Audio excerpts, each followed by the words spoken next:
Congresswoman Tulsi Gabbard is no stranger to war zones. The suffering of the Syrian people has been so great and has been weighing heavily upon my heart for a long time. An Iraq war veteran, Gabbard voluntarily deployed twice to the Middle East.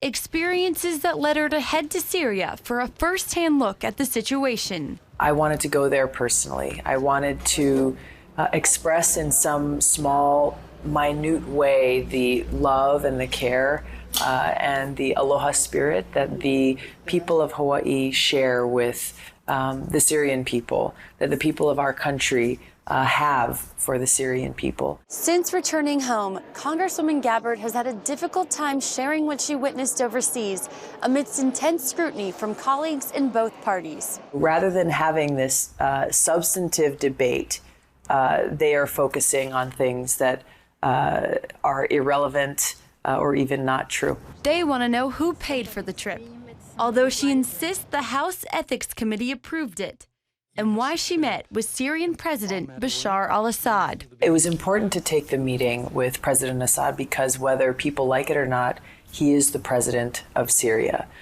Any possibility for negotiations to occur, any possibility for a pathway to peace is going to have to include a conversation with him. Fellow lawmakers disagree, saying they are disgusted by the meeting with a leader who's responsible for thousands of deaths of his own people.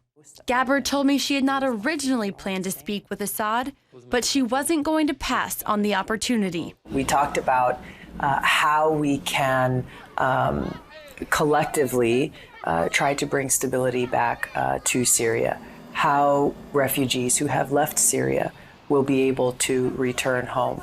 We talked about the history of Syria as a pluralistic society. She thinks the U.S. should focus on eliminating ISIS and al-Qaeda, not President Assad. We've got to end these destructive regime change war policies and take a stand for peace. A Democrat, she criticized the Obama administration's strategy of arming rebel groups. Most people are not aware of the fact that really since 2011, our government has quietly been providing weapons, money, intelligence, and other types of support, both directly and indirectly, to armed militant groups who are working with and allied with terrorist groups like al-Qaeda in this effort to overthrow the Syrian government.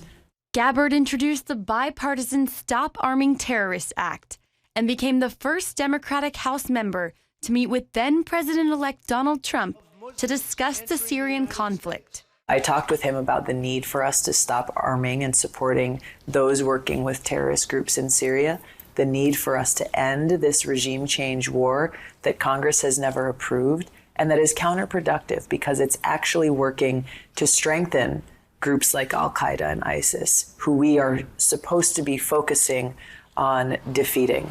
But she calls his ban on refugees unacceptable. We should, as a country, do what it takes to be able to help those get out of the situation where they are experiencing a genocide. And that's where our refugee policy can and should be focused, to help those who are suffering, to help those who are the direct targets of this genocide that is being executed by groups like ISIS and al-Qaeda. Many Syrian Christians don't want to leave the country, despite relentless attacks. Syria, for Christians, it's home. Reverend Harut's church was bombed 4 times, but through it all, they've continued to rebuild and keep both the school and church operating to serve as a refuge for the whole community. Persecution is caused by the militant factors, militant groups that they are targeting Christians so that they will be going out and they will be fleeing the country. It's not time to leave, it's time to stay. While in Aleppo, Gabbard met with another priest determined to stay, even though he says Syrian rebels blew up his more than 150-year-old church. Many people who came from all around the world, they asked me, how do you know that the gangs did this?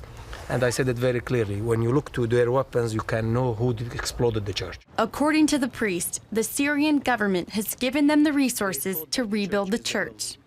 CBN News international correspondent Gary Lane has visited Syria and spoken to Christians who prefer Assad over the extremists.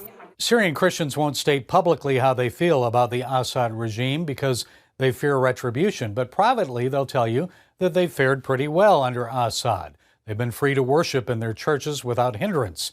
What they're really concerned about is another government that will come into power that'll be similar to the Muslim Brotherhood in Egypt, where they will have no rights and where they will be attacked. It's something that's important to the Syrian people that their country remain one that is a pluralistic, secular society, and frankly, one that they hope will be able to continue to be a model for countries, especially around the Middle East, that don't have that freedom of religion. Congresswoman Gabbard says despite all the destruction she saw, the people of Syria give her great hope for the country's future.